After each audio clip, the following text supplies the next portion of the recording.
Dans la paracha de Balak, nous savons que ce roi Balak va envoyer des gens auprès de Bilam. Et pourquoi il le veut?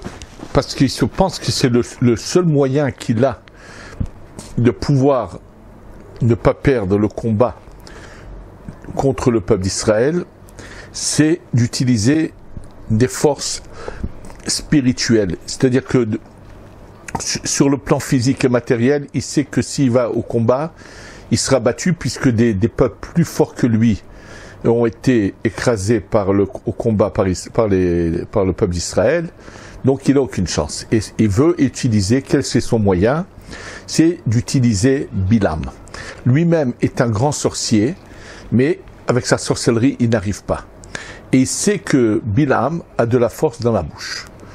Bon, Bilam arrive, et en fait, quel était le plan de Bilam? La Torah nous raconte dans les détails, ça veut dire qu'il y avait vraiment ici une puissance, et qu'il faut comprendre comment se fait-il qu'il y avait une telle puissance chez un homme aussi immoral que Bilam, qui, nos sages nous le dévoilent, a couché avec son ânesse. C'est un homme d'une répugnance, d'une bassesse, d'une immoralité, d'une impureté vraiment tamée, comme on dit en hébreu, à ce point, et pourtant, il a des pouvoirs. Maintenant, ce qui est encore plus surprenant, c'est la suite. C'est que, lorsqu'il veut faire ses malédictions, il dit, pourquoi je n'arrive pas? Ma'ekov lo kaboel ou ma'ezom lo za'am Adonai. Comment je peux maudire? Dieu n'a pas maudit. Comment je peux faire quelque chose de Dieu ne s'est pas mis en colère. Et c'est marqué qui veyodeya da'at elyon, il connaît la pensée supérieure du ciel. La Gemara pose la question, savoir ce qu'il y a dans la tête de son ânesse s'il n'est pas capable, puisque il ne savait pas ce qui se passait. Savoir ce qui se passe là-haut, il est capable. Et la Gemara nous répond que, en fait, quel était le pouvoir de Bilam? Il savait quelque chose d'incroyable, et ce qui est très surprenant. Il savait que il y a une fraction de seconde dans la journée où Hachem, Dieu, dévoile sa colère et son courroux. Ça veut dire que les rigueurs sont lâchées et peuvent agir. Et si à ce moment précis, on fait une malédiction, elle se réalise. La Gemara dit à quel moment ça se passe, comment on peut le savoir. La Gemara dit qu'à un moment de la journée, le coq, sa crête qui est rouge, si elle passe pendant une fraction de seconde, elle devient blanche et elle redevient rouge. À cette fraction de seconde, elle devient blanche. C'est ce moment-là qui est bon pour où Dieu laisse les rigueurs, lâche les rigueurs et peuvent agir. Ce qu'on appelle les gvurot en hébreu. Et lui, Bilam, avait cette connaissance de savoir à quel est le moment précis où Dieu laisse les rigueurs se lâcher, et lui voulait utiliser ce moment-là pour dire un mot, détruis-les, Kelahem, et donc ça aurait entraîné, que Dieu préserve, la rigueur sur le peuple d'Israël, et sa parole se serait réalisée. Bien sûr, comment une malédiction peut se réaliser si quelqu'un n'est pas passible de mort? C'est faux. C'est sûr que non. Le Or HaChaim HaKadosh, dans cette paracha, explique en long et en large que, en fait, on a tous là-haut des décrets qui ne sont pas favorables à nous. On a tous fait des erreurs dans la vie, on a tous fait des bêtises, on a offensé. Il y a des décrets. Simplement, Dieu les laisse là-haut, nous donne la possibilité, l'opportunité de réparer toutes nos erreurs dans notre vie avant de quitter ce monde. Le problème est que lorsque quelqu'un, par exemple, se met en danger, à ce moment-là, l'ange accusateur vient dire à Kadosh Baruch Hu, il est passible de ça et ça, voilà, tout est prêt. Et à ce moment-là, c'est pour ça qu'il risque à ce moment-là que le décret risque de descendre et d'être mis en application. Et c'était exactement... nous savons qu'ils ont commis des erreurs dans cette génération du désert. Ils ont fait beaucoup d'erreurs. Combien de fois ils sont venus se plaindre ils ont commis des erreurs, il y a des décrets sur eux. Donc Bilam voulait utiliser ce moment précis pour faire agir tous ces décrets qui sont là-haut sur eux, les faire descendre. Et il voulait, mais qu'est-ce qui s'est-il passé? La Gemara nous le révèle, c'est que Akadosh le dit dans le Navi, c'est marqué, Akadosh dit, regardez quelle bonté j'ai fait avec vous. Pendant toute cette période où Bilam voulait utiliser ce moment où les rigueurs se lâchent et maudire, je n'ai pas laissé les rigueurs se lâcher, je n'ai pas été donc en colère pendant, il n'y a pas eu de colère pendant toute cette période, c'est-à-dire pendant une période où Bilam était là présent pour faire du mal, Akadosh Baruch Hu, Dieu a changé de ses habitudes. C'est ce que la Gemara nous dit, donc c'est pour ça qu'il dit, Bilam dans la paracha, Ma ekov lo kaboel ou ma ezom lo za'amadona, je peux rien faire. Je vois que pendant cette période-là, il y a plus la manifestation de colère, c'est-à-dire où les rigueurs se lâchent. Dieu a fait un miracle pour nous, pour éviter justement que Bilam utilise tout cela. Il y a plusieurs questions à se poser. Comment est-il possible qu'un homme aussi, comme je l'ai dit, immoral, ignoble, d'une bassesse sans pareille, d'où lui vient-elle d'où lui vient cette connaissance? Comment peut-il savoir le moment où Dieu lâche les gvorot? Comment c'est possible? Et d'où lui vient cette force d'agir aussi? Deuxièmement, nous savons qu'il est dit Lokam Navi od Israël que Moshe. Ne s'est jamais levé dans Israël un prophète comme Moshe, mais dans les peuples, oui, il y a eu Bilam. Comment peut-on avoir l'imagination d'un instant de comparer deux mondes? Moshe, le saint des saints, cet homme qui va se séparer de son épouse, qui va se purifier, devenir presque un ange et monter au ciel comme ça. Comment peut-on considérer et imaginer un instant qu'il y a un rapport entre lui et Bilam? Alors bien sûr, ça va nous emmener à un sujet que j'ai eu souvent l'occasion d'aborder. La période qui précède cette histoire de la Torah, des 6 jours de la création, où le 6e jour on nous parle de Adam Arishon, qui en fait est au Gan Eden, en dehors du temps et de l'espace. Il y a une période antérieure à tout cela. Cette période antérieure à tout cela, dans le Midrash, les Tanaïm nous en parlent en disant que Akadosh Baruch Hu, que Dieu aya boné olamot ou machrivan. Il a créé des mondes et il les a détruits. Des mondes avaient été créés et ont été détruits. En fait, quand on parle de ces mondes, on parle de 7 sphères les plus basses. Les 7 sphirotes les plus basses, ça veut dire, nous savons que partout, à tous les niveaux, il y a 10 sphirotes. L'homme est composé de 10 sphirotes. Chochma bina da'at, c'est la tête, et ensuite, le corps a 7 sphirotes, Chesed, Gvura, Tiferet, Netzachod, Yesod, Malchut. Ce cycle dans lequel nous vivons, qui est en fin de parcours de 6000 ans, le premier millénaire c'était le Chesed, le deuxième Gvura, le troisième Tiferet, le quatrième millénaire Netzach, 5e millénaire Hod, c'est malheureusement le moment du Beth Amikdash détruit dans le Hod qui se transforme malheureusement en Dava, Kolayom Dava. Et nous sommes dans le 6e millénaire, le Yesod, et comme le dit le Gaon de Vilna, qu'à la fin de ce 6e millénaire, les Goïm, les non-juifs vont tellement, et les juifs aussi, vont tellement faire entacher le Yesod, et il dit comment? En changeant toute son utilisation, en voulant faire d'hommes de femmes des hommes. Le Gaon de Vilna l'a prévu, l'a écrit déjà il y a 300 ans, dans son commentaire sur Tikkun Zohar Chadash, qu'à la fin du 6e millénaire, qui est le Tikkun du Yesod, c'est le Berit, comment les forces du mal vont se déchaîner pour faire le maximum de mal dans cette sphira qui s'appelle le Yesod. Et nous, c'est pour ça que nous assistons à ce malheur qui va tomber sur toutes ces peuples, tous les peuples du monde qui ont accepté d'être associés à ce malheur. Voilà, aujourd'hui, en Allemagne, il n'y a que des élections.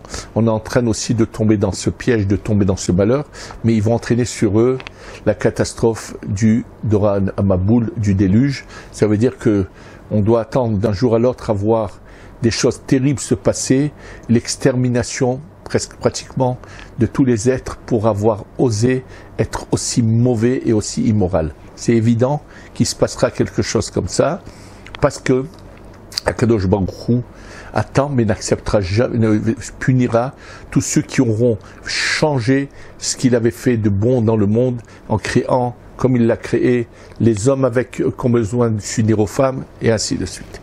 En tous les cas, donc ces 7 sphirot ont eu une période antérieure spirituelle de préparation, et en fait, ces 7 sphirot ne commencent pas du chesed, mais commencent du da'at. C'est-à-dire, c'est une allusion qui se trouve dans la paracha de Vaishlach, quand il est dit Ve'ele melachim Hashem achu beretz Edom, ifne melech melech Israël. Voici les anges, les rois qui ont régné dans Édom, donc avant que règne un roi d'Israël. Il ne s'agit pas de règne qu'il y a eu quelque part dans le monde, il s'agit de cette période qui s'appelle Édom, puisque là-bas, la masse, malheureusement, ne réussit pas, il n'y a qu'une minorité qui réussit. Et le premier roi qui est mentionné là-bas, c'est Béla. Béla fait une allusion au Da'at. Alors, nous étions tous là-bas, chacun était attaché à une sphira, et là, le Harizal nous révèle que dans cette période donc antérieure à nos 6000 ans, dans cette première sphira qui s'appelle le Da'at, qui est sous la forme de Béla, Béla c'est les mêmes lettres que Bil'am, jusqu'à même dans Bil'am, nous dit le Harizal, sache que Bil'am c'est Béla, ça veut dire la masse du mal de cette sphira qui est le Da'at, c'est Bil'am. Et qui était le bon, qui a pris tout le bon de cette sphira, c'est Moshe. Donc en fait, Moshe et Bil'am sont côte à côte dans le Olam Hatou. Et étant donné que c'est le Da'at, nous savons que dans ces sphirotes, la sphira qu'on appelle le Da'at, est composée de chassadim et gvurot, de bonté et de gvurot de rigueur.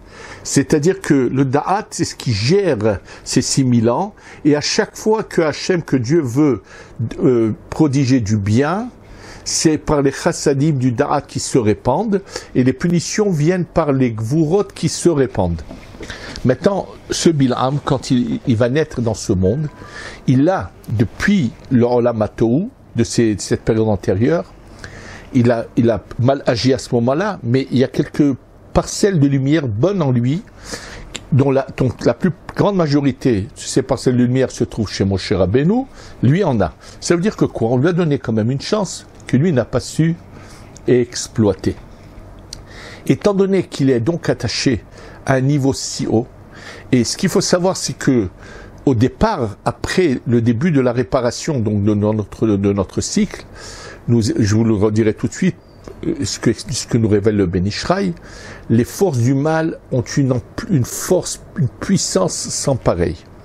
Et on verra qu'au fur et à mesure que le temps va passer, elles vont aller en se diminuant. Et je vous citerai tout de suite dans quelques instants comment nous le révèle ça le Ben Ishraï et où il nous le révèle. Et donc, en fait, Bil'am, la source de son âme, vient du Da'at. C'est en cela qu'il est comparé à Moshe, puisque Moshe c'est le Da'at de la Kedusha et du bon côté, et lui qui est le mauvais Da'at, c'est pour ça qu'il va s'unir à son ânesse. C'est utiliser le Yesod, le Brit, et la continuation du Da'at, et lui va descendre le Da'at au plus bas niveau, en ayant des parcelles en lui qu'il utilise.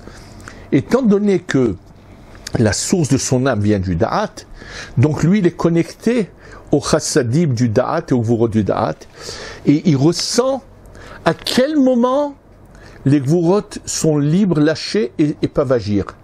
C'est pour ça que qu'on nous dit qu'il connaît le moment où Dieu se met en colère, on nous dit de quelle manière? Veyodeya da'at elyon. Il connaît le da'at d'en haut, c'est-à-dire il connaît. La source de sa neshama vient du da'at, donc il est branché, et comme c'était à un niveau, puisque s'il avait fait tchouva, il avait réparé, il serait arrivé comme Moshe, au plus haut niveau, c'est-à-dire que lui, il vient d'un niveau très haut. Nos neshamot à nous vient de beaucoup plus bas dans nos générations. Mais lui vient d'un endroit très haut. Il a quelques parcelles de lumière qui lui communiquent des choses. Et c'est pour ça que le seul pouvoir qu'il a, c'est de savoir utiliser cette connaissance qui est à quel moment les gvurot sont libérés et peuvent agir. Et la bouche et l'expression du da'at, c'est pour ça que lui a ce pouvoir qu'il a. Et justement, et la Torah vient nous dire que Hachem a fait que pendant toute cette période, n'a pas laissé les gvurot se lâcher pour pas qu'ils les utilisent et qu'ils fassent du mal. Donc ça nous explique pourquoi, comment peut-il connaître quelque chose aussi bas qu'il soit, mais il a une âme en lui qui a encore quelques parcelles de lumière qui vont finalement, quand il va être tué par Pinchas, tout va être retiré de lui. Et le bon qui est en lui va arriver plus tard en Gilgoul chez Naval à Carmélie de l'époque de David Ameler, que le bon qui est en lui, bon, c'est un autre sujet. Et en tous les cas, donc c'est dans ce sens-là que c'est Yodéa Da'at Elyon qui veut dire qu'il connaît ce moment-là. Maintenant, ce qui reste à comprendre, pourquoi il y a tant de force où il aurait pu agir et faire un désastre au peuple d'Israël.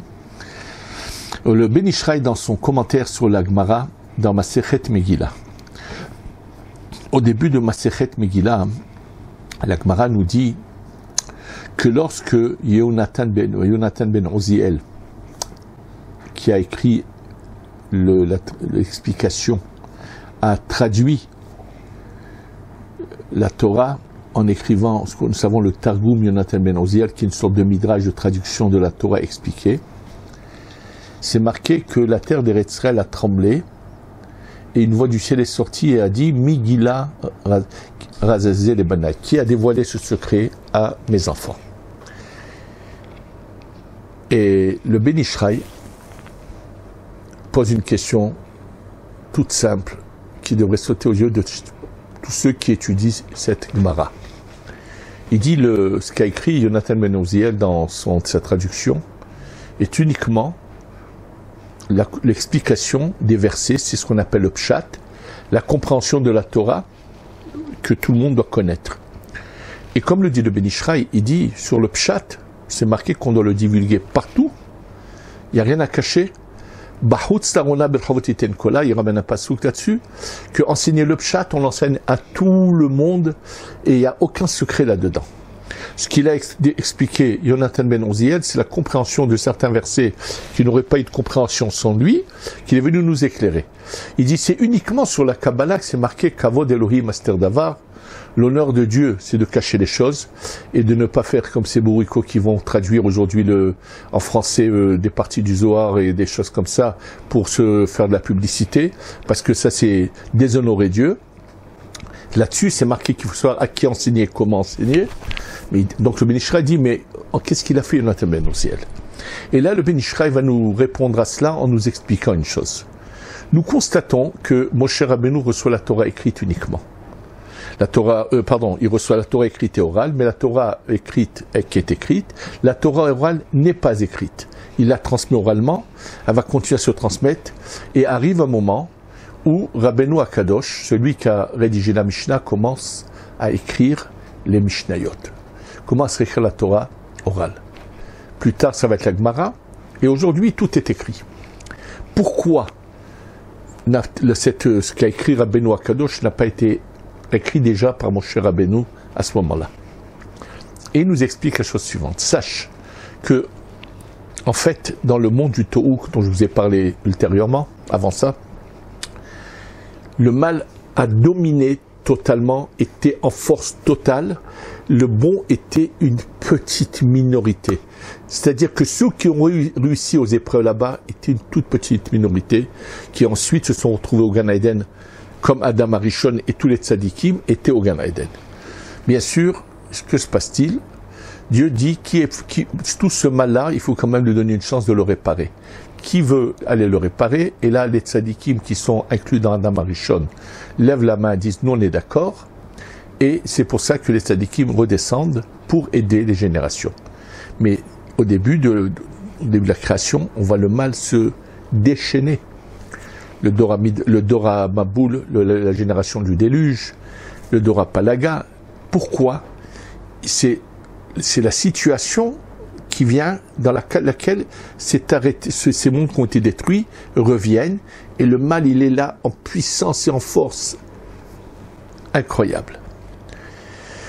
Et c'est petit à petit qu'il va y avoir des tzadikim qui vont commencer à avoir la domination sur le mal. Qui sont ces tzadikim? Bon, il y a eu Noach, mais il n'a pas eu une grande influence, et ça va commencer par Avraham. Avraham arrive, et sa lumière à lui va commencer à repousser le mal. Mais il est encore très puissant. Yitzhak, Yaakov, toute cette génération qui va en Égypte, et à la sortie d'Égypte, le mal a été suffisamment affaibli pour que la Torah écrite qui vient de la Tzil ou d'un monde très haut puisse être écrite sans que les forces du mal aient une emprise. Par contre, la Torah chez Béal, la Torah orale, qui est à un niveau au-dessous, si on devait l'écrire, c'est matérialiser les choses, les forces du mal auraient une emprise. Donc, pour l'instant, il est hors de question que la Torah orale soit écrite. Le jour où Jonathan Ben Oziel écrit son commentaire de Torah orale, c'est en relation avec ce qu'on appelle la Malchut de la Tzilut, la dernière Sphira. La Malchut a très peur que ça va donner la possibilité aux forces du mal d'avoir une emprise dans la Kedusha, de puiser de nouveau dans la Kedusha. C'est pour ça qu'Eretz Israël, qui est la Malchut, tremble. Finalement, il se passe rien du tout. C'est-à-dire que Jonathan Oziel, c'est la limite, il l'a fait avec une telle bonne intention que les forces du mal n'ont pas d'emprise.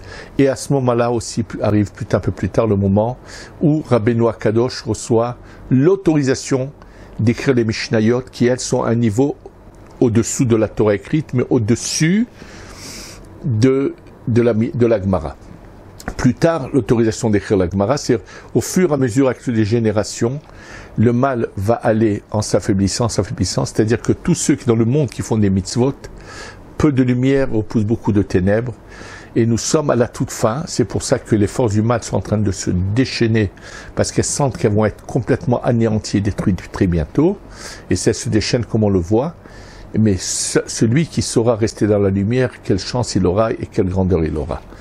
Donc, ce qu'il en ressort de cet enseignement du Ben Ishraï, que dans cette génération où il y a Bilham, les forces du mal sont très très puissantes.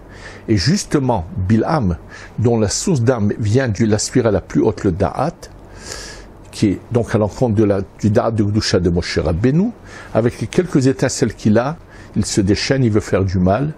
Il avait la possibilité de le faire, ce qui n'existe plus de notre époque, et Akadosh Baruch Hu l'en a empêché, comme nous l'avons dit.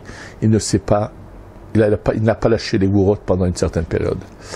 Et c'est ce qui nous explique tout le contexte de cette paracha de Bilham, de son enseignement. Et finalement, Bilham, comme je vous dis, qui est le Da'at, mais qui le descend dans le Yesod au plus bas niveau, la seule chose qu'il va trouver à faire, c'est d'essayer de faire trébucher le peuple d'Israël dans le Yesod, en les provoquant avec les filles de Moab qui vont les provoquer. Et c'est que comme ça qu'il a voulu faire du mal. Et heureusement qu'il y a eu Pinchas qui a arrêté ce mal. Mais ça a quand même fait, malheureusement, 24 000 morts dans le peuple d'Israël. C'était seulement le Erevrav qui était lié à la tribu de Shimon. Mais il a fait quand même du mal à travers cela. Ce qu'on doit, nous, aujourd'hui, crier à haute voix et ne jamais arrêter de le dire, que pour nous, tout ce qui se passe actuellement dans le monde, dans ce domaine-là, nous le maudissons complètement. Nous sommes au service d'Hachem, où les hommes sont des hommes, les femmes sont des femmes. Nous n'acceptons aucune forme de changement de ce que Dieu a fait, parce que c'est la sainteté, c'est la pureté, c'est la vraie. Ce que Hachem a fait est parfait, et tout le reste c'est de l'imaginaire, ça vient de Amalek, de Bilham, qui sont liés l'un à l'autre, et nous devons faire régner la da'at de la Kedusha de Moshe Rabbeinu. C'est ça qui nous amènera la Géoula Shlema, Shetavo, Bimehera, Beyamenu. Amen.